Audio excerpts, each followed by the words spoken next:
नमस्कार, मेरा नाम सूरज सिंह, प्रोफेशनल इंजीनियर भारत का हूँ।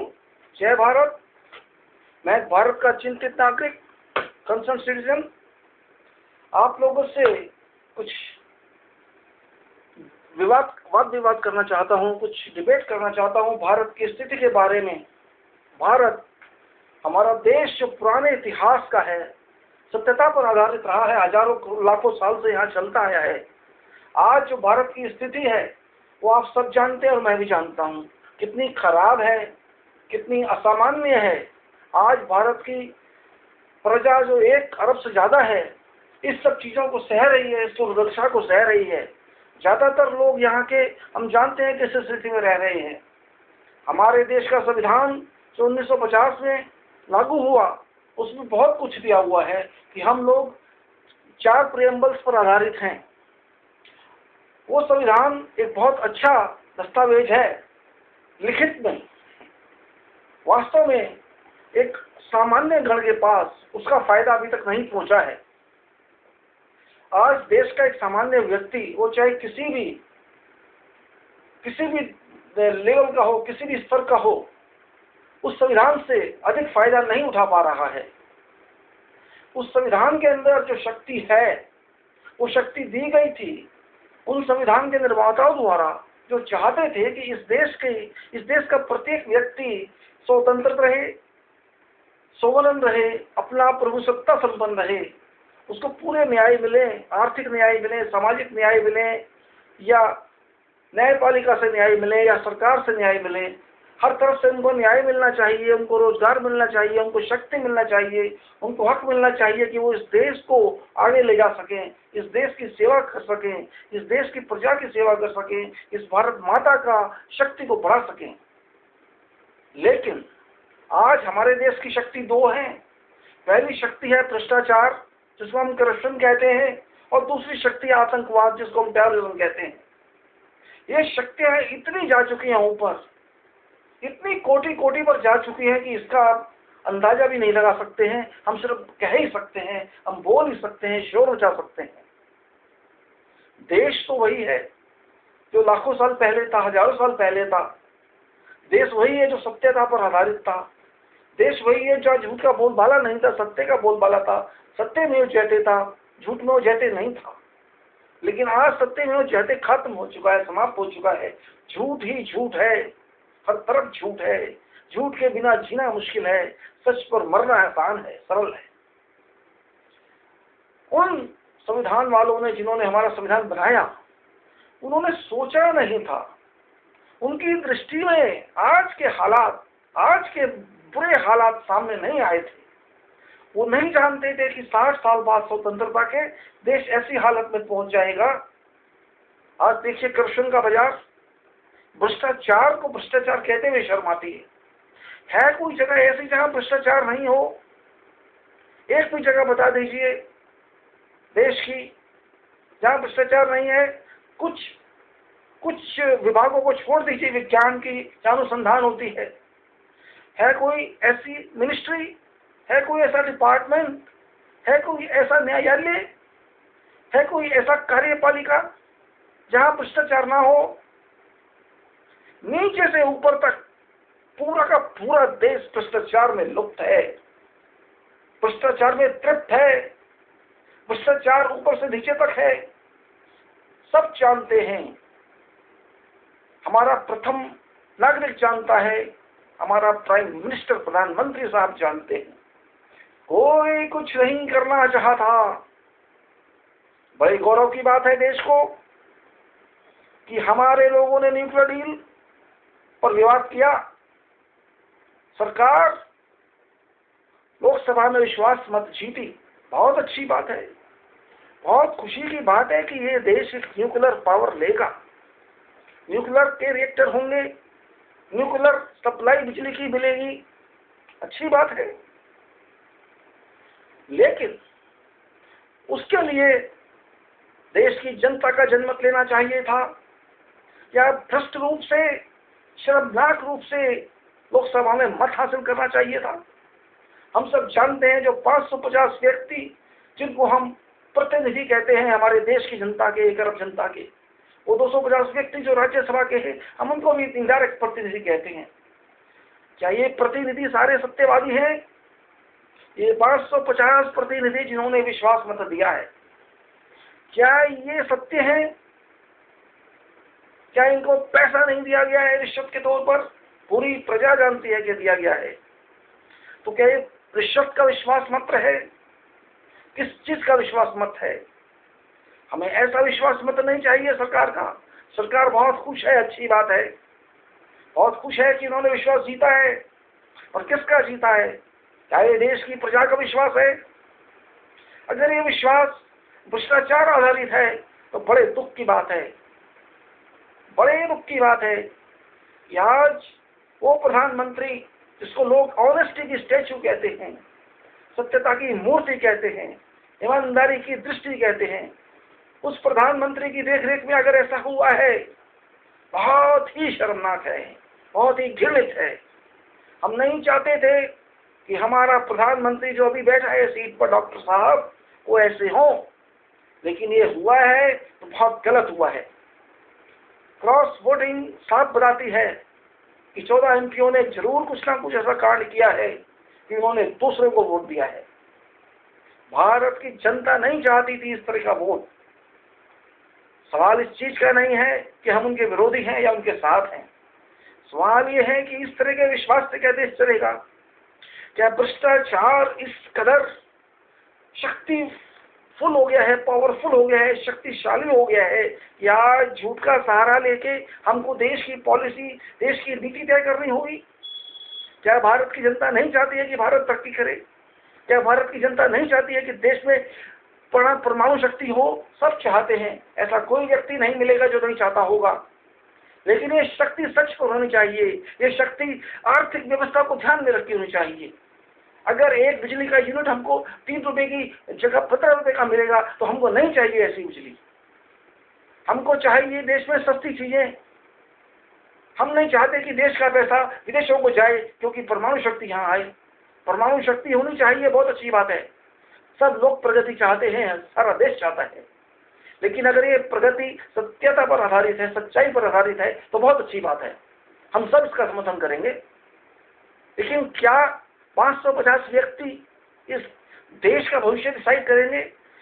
संविधान के हिसाब से ठीक है, हम मानते हैं, लेकिन उन लोगों ने जो इस संविधान के निर्माता हैं शायद सोचा भी नहीं होगा कि एक दिन ऐसा आएगा कि सत्यता खत्म हो जाएगी, झूठ का बोलबाला होगा। वो लोग जानते भी नहीं थे कि करोड़ों रुपया चुनाव जीतने के लिए एमपी का खर्च होगा। क्या ये सच बात नहीं है कि कोई भी करोड़ों रुपया खर्च के अगर चुनाव जीत कर आता है तो क्या वो जनता की सेवा करेगा? आज भारत की जनता को सोचना है इस भ्रष्टाचार को खत्म करने के लिए, समाप्त करने के लिए। हम देख चुके हैं पिछले 60 सालों में कि कोई भी दल, कोई भी राष्ट्रवादी पार्टी, कोई भी नेता इस देश के अंदर से भ्रष्टाचार को खत्म करने की कोशिश नहीं किया है। कोई चाहता भी नहीं है कि भ्रष्टाचार खत्म हो, तो फिर कैसे होगा? कैसे होगा ये भ्रष्टाचार खत्म? और जब तक भ्रष्टाचार इस देश में है, बाकी सभी समस्याएं ऐसी की ऐसी रहेंगी, वो हल नहीं हो सकती है, आप कितनी भी शक्ति लगा दीजिए। हम खुश होते हैं आज भ्रष्टाचार के नाम पे। किसी भी जगह चले जाइए, कोई भी ऐसा कार्यालय नहीं है जहाँ भ्रष्टाचार के बिना आपका काम हो जाए।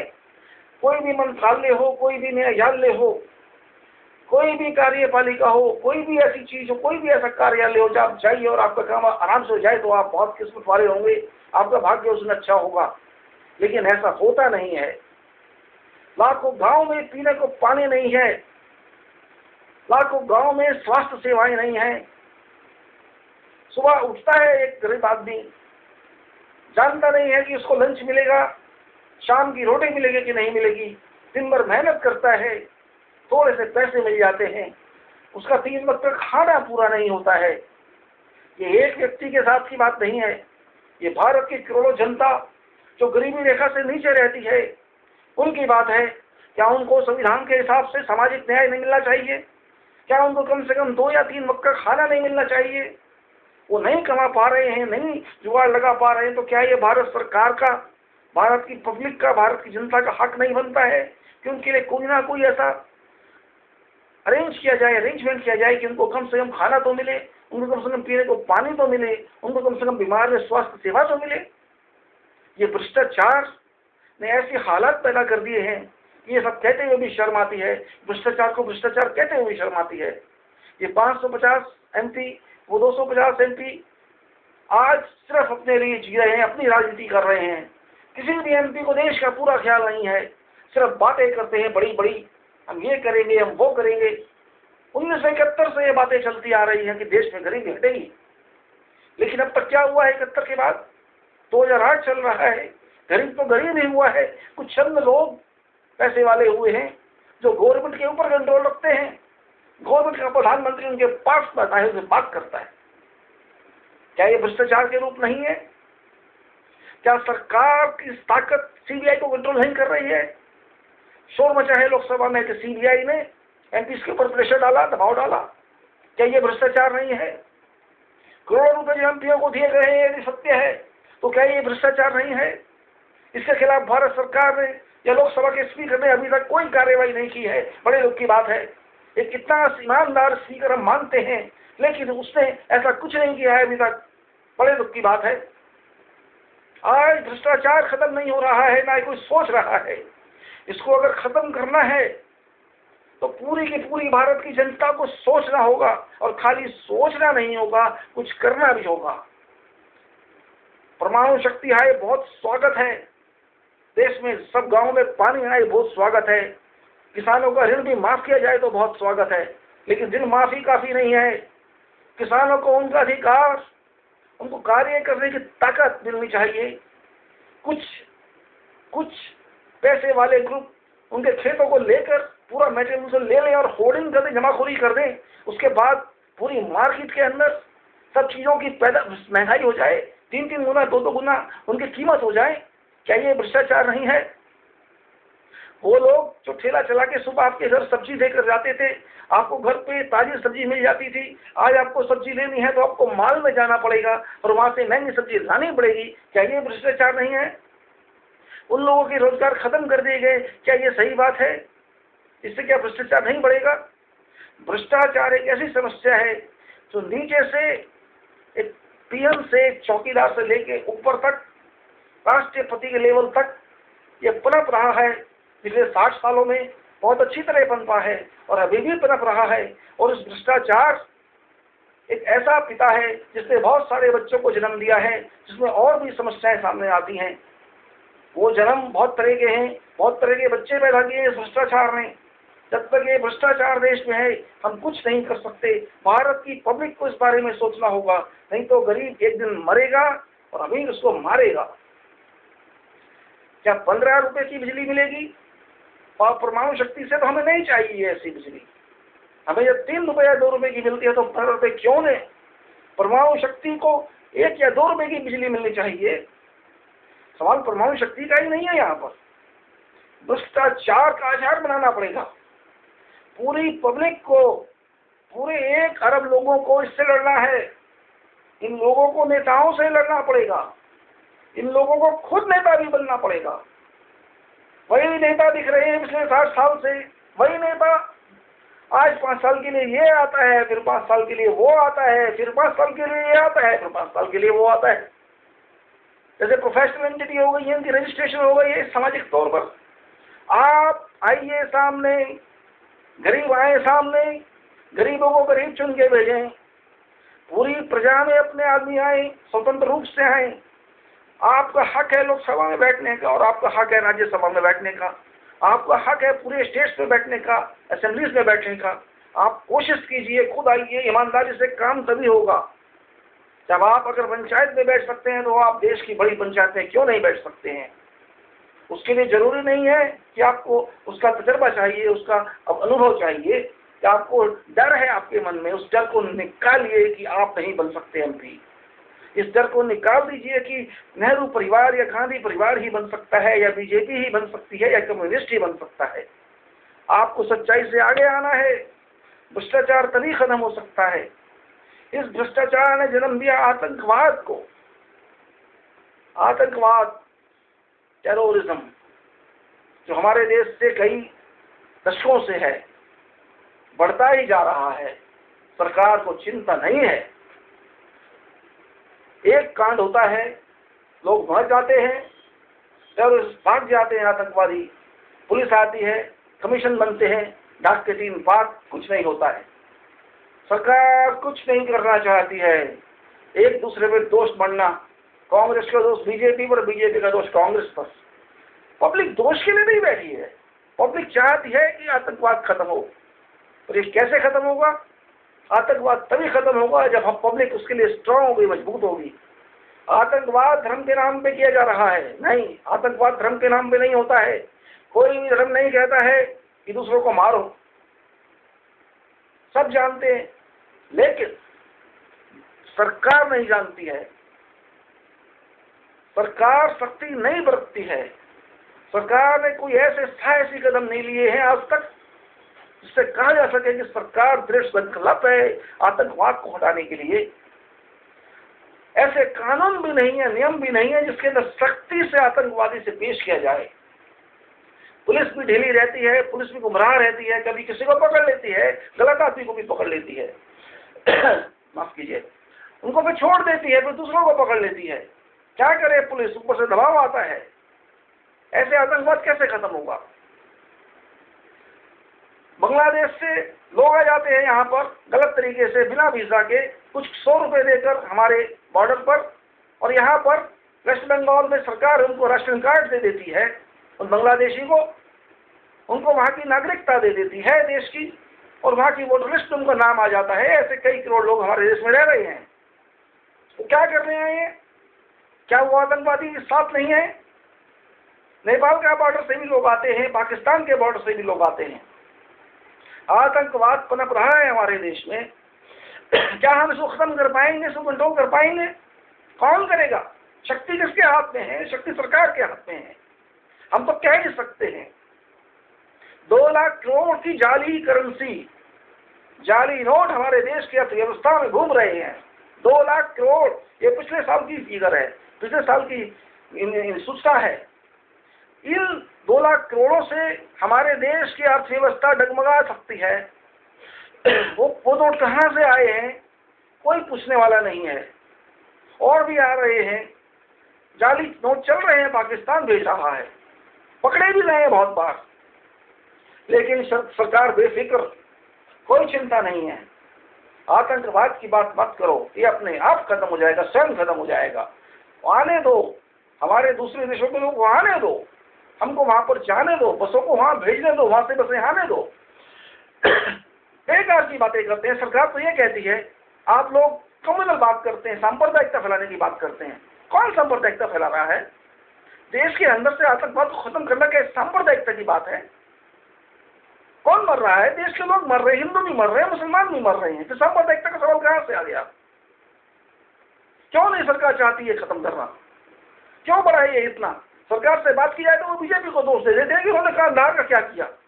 सवाल हमें बीजेपी या कांग्रेस का नहीं है। यहाँ पर हम देश के नागरिक शांति से रहना चाहते हैं, इस देश को तरक्की देना चाहते हैं, लेकिन आतंकवाद के होते हुए, भ्रष्टाचार के होते हुए ये सब कैसे होगा? भ्रष्टाचार और आतंकवाद 2 डेविल्स हैं, 2 शैतान हैं जो देश के ऊपर हैं। ये 2 भूत हैं, पिशाच हैं। इनको खत्म करना देश के प्रजा की, देश के लोगों की एक सामूहिक जिम्मेदारी है, सामूहिक उत्तरदायित्व है। हम लोग क्यों नहीं एक साथ होते? हम क्यों सरकार का मुंह देखते हैं? सरकार से जवाब क्यों नहीं मांगते? ट्रस्ट वोट की बात नहीं है। वोट तो हमने देना है जब चुनाव आएंगे पिछले अगले साल, वो तो जनता देगी vote. 55 crore 60 crore vote decide करेंगे कि परमाणु शक्ति सही थी कि नहीं थी, परमाणु एग्रीमेंट सही है कि नहीं है। आज जो हुआ कोई बात नहीं है, कितने महीने के लिए हुआ? चंद महीने के लिए। 6 महीने बाद फिर चुनाव आने वाले हैं। सरकार खुश होती है, होती रहे, बीजेपी रोती है, रोती रहे, कम्युनिस्ट रोते हैं, रोते रहे, कुछ फर्क नहीं पड़ने वाला है। भारत की जनता के पास शक्ति है, वो शक्ति जो 550 एमपी को दी जाती है। वो एमपी शक्ति को लेके बहुत उछलते हैं। बड़े दुख की बात है कि उस शक्ति को भारत की जनता वापस नहीं ले सकती है 5 साल तक, क्योंकि ऐसा हमारे संविधान में नियम नहीं है। अगर वो शक्ति वापस ले सकने की शक्ति हमारे पास होती तो इन एमपी को वहां से वापस बुला सकते थे, लेकिन वो अच्छी तरह जानते हैं कि एक बार चुनाव में आ गए, उसके बाद कौन पूछने वाला है। कोई बात नहीं है, खा लीजिए आप करोड़ों रुपया, खा लीजिए, चुनाव में तो आएंगे मांगने, चुनाव में जब करोड़ रुपये लगाएंगे। लेकिन अब मतदाता इतना बेवकूफ नहीं रह गया है। हर मतदाता, चाहे वो पढ़ा लिखा हो, चाहे वो अनपढ़ हो, चाहे वो अमीर हो या वो गरीब हो, वो समझता है देश की स्थिति को। वो समझता है कि देश की सरकार ने भ्रष्टाचार को कम करने के लिए और आतंकवाद को कम करने के लिए, छोड़ दीजिए महंगाई की बात हम नहीं कर रहे हैं, किसी और चीज की बात नहीं कर रहे हैं, ये दो समस्याओं को खत्म करना जरूरी था 5 साल में, लेकिन ऐसा कुछ नहीं हुआ। सरकार ने कुछ ऐसा नहीं किया कि लगे कि बहुत कुछ समस्या कम हुई है, बड़ी है। किसी ऑफिस में आप जाके काम नहीं करा सकते, बड़े बड़े कामों के लिए करोड़ों चलता है, छोटे कामों के लिए लाखों चलता है, और बेचारे गरीब के काम तो होते ही नहीं है, फाइल ही नहीं होती है। ऑफिस में जाइए, धक्के खाइए, अब समय के पीछे जाइए, मिलने तक को तैयार नहीं होते हैं, मिलते हैं तो बात नहीं सुनते हैं, बात सुनते हैं तो पूरी नहीं सुनते हैं, पूरी सुनते हैं तो एक्शन नहीं लेते हैं, एक्शन लेते हैं तो फाइल इतनी जगह जाती है कि आप उसके पीछे पीछे जाते पागल हो जाएंगे। तो भ्रष्टाचार कैसे खत्म होगा? अफसर पोस्टिंग के लिए पैसे देते हैं, पुलिस पोस्टिंग के लिए पैसे देती है, मिनिस्ट्री में भी पोस्टिंग होती है, सब जगह पोस्टिंग होती है। हर ऑफिसर, हर अधिकारी अपने अपने सुख रहने के लिए पोस्टिंग कराता है, वो देखता है कहाँ पैसा मिलता है, वही पोस्टिंग कराता है। तो ये सारी चीजें कैसे देश से भ्रष्टाचार निकाल सकती हैं? क्या हमारे बॉर्डर के लोग, हमारे जवान ये चीज नहीं देख रहे हैं सोच के? वो भी तो फिर ऐसे हो जाएंगे। वो कब तक देशभक्त रह सकते हैं? अगर इस सारा समाज ऐसा हो गया, समाज जैसा होगा वैसे ही बाकी सब होंगे। क्या हम सुधर नहीं सकते हैं? क्या हम भ्रष्टाचार में ही पैदा हुए हैं? क्या हम आतंकवाद खत्म नहीं कर सकते हैं? ये बातें सोचना बहुत जरूरी है। हमको सोचेंगे नहीं तो हम मिट जाएंगे, हमको जीने का हक भी खत्म हो जाएगा। हालत ऐसी आ चुकी है, आपको रोटी मिलने मुश्किल हो जाएगी गरीब आदमी को, आपकी कोई पूछने वाला नहीं होगा। दे आइए वोट फिर दोबारा आकर इन लोगों को। याद रखिएगा इस चीज को, अपने वोट का इस्तेमाल, अपने वोट का प्रयोग बड़े आराम से कीजिए, सोच समझ के कीजिए। ये दो जहर हैं, आतंकवाद और भ्रष्टाचार। जब तक ये इस देश में है, आपको जहर पीना पड़ेगा। खत्म हो सकते हैं, लेकिन उसके लिए नेता सही होने चाहिए। नेताओं को सोचना चाहिए, वो सोच क्यों नहीं रहे? बहुत दुख है, इतने साल से ये चल रहा है, बढ़ता ही जा रहा है, कोई एक्शन नहीं है, कोई ऐसा वाक्य नहीं दिया, कोई ऐसा स्टेटमेंट किसी ने आज तक नहीं दिया, किसी ने इस तरफ सोचा तक नहीं है, कोई इस तरफ बात नहीं करता, कोई इस तरफ लोकसभा में जाकर, राज्यसभा में जाकर कोई इस बारे में कोई लगता नहीं कि इस बारे में किसी को चिंता है। कोई चिंता नहीं है। क्यों नहीं है? चाहे वो प्रधानमंत्री जी हो या राष्ट्रपति जी हो या कोई मिनिस्टर भी क्यों ना हो, क्या उनकी कोई चिंता नहीं है? उनका कोई दायित्व नहीं है इस बारे में सोचने के लिए? क्या देश ऐसा ही चलेगा? उदाहरण दे देते हैं कि दूसरे देशों में भी भ्रष्टाचार है, हमें क्या है? तो हमें तो अपना देखना है। क्यों नहीं सोचते इस बारे में? क्या आचार ऐसा ही हमारा रहेगा, व्यवहार ऐसा ही रहेगा?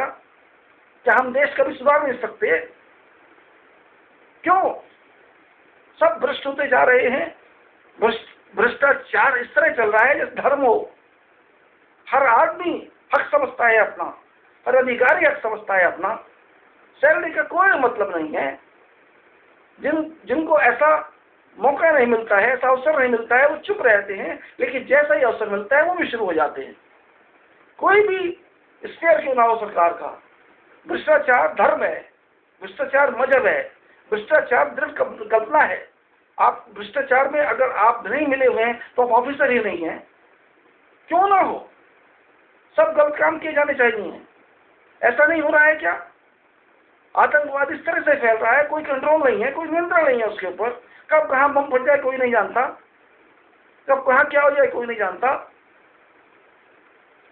इस तरह से क्या देश चलता है? कब तक चलेगा ऐसे देश? बड़े दुख की बात है। जितना भी कहें इस बारे में कम है, जितना भी सोचें इस बारे में कम है, पर कब तक सोचेंगे? हमें बहुत ज्यादा सोचना होगा। संविधान ऐसा लगता है कि पूर्ण नहीं है, संविधान में संशोधन जरूरी है। हमें ऐसे लोग चाहिए, ऐसे हमें प्रतिनिधि चाहिए आने वाली लोकसभा में जो इस देश को बारे में सोच सकें, तो संविधान को और शक्तिशाली बना सकें। हम चाहते हैं ऐसे एमपी जो किसी पार्टी की चिंता ना करें, जो अब दोबारा आने की चिंता ना करें, उस देश को ऐसी दिशा में लेके जाएं जहां भ्रष्टाचार किसी समुद्र में या किसी सागर में डूब जाए। क्या हम ऐसे सदस्य, ऐसे सांसद ढूंढ पाएंगे क्या हम इस बारे में सोच सकते हैं? क्या हम सोच सकते हैं कि इस देश से हम आतंकवाद को विदा कर दें? क्या ऐसा हो पाएगा? सोचे, कम से कम सोच तो कीजिए। सोचेंगे तो आगे भी चलेगा। सब कुछ पॉसिबल है, सब कुछ संभव है। दुनिया के अंदर असंभव कोई चीज है ही नहीं। लेकिन उसके लिए हमें अपने दैनिक शैली से कुछ समय निकालना चाहिए सोचने के लिए। आज जब वेब उपस्थित है, आज लोग एक दूसरे से ब्लॉग पर बातें करते हैं, लेकिन अभी बहुत छोटे लेवल पे है। देश की कुछ ही जनता इस फैसिलिटी का फायदा उठाती है। बेचारा गरीब इन चीजों से दूर है, जो इंग्लिश नहीं जानते वो भी इन चीजों से दूर हैं, लेकिन वो समझते हैं। हमको सिर्फ इन नेताओं की बातों में नहीं आना चाहिए, वो कोई भी पार्टी का नेता क्यों ना हो। हमें इस देश के बारे में पहले सोचना चाहिए। ये बातें लेक्चर नहीं समझिए इनको। दुख होता है, गुस्सा भी आता है कि जाके इस ऑफिसर का थप्पड़ मारूं, लेकिन नहीं कर पाते हैं, क्योंकि मेरे थप्पड़ से क्या हो जाएगा। जब तक पूरी जनता एक साथ नहीं होगी, इन अधिकारियों को, इन मंत्रियों को, इन गंदे राजनीतियों को हम ठीक नहीं कर सकते हैं। वो भी जानते हैं कि हम नहीं कर रहे हैं और ना कर पाएंगे, लेकिन उनके सोच को गलत करना चाहिए। हमें एक साथ होकर चलेंगे तो ये लोग हमसे डरेंगे।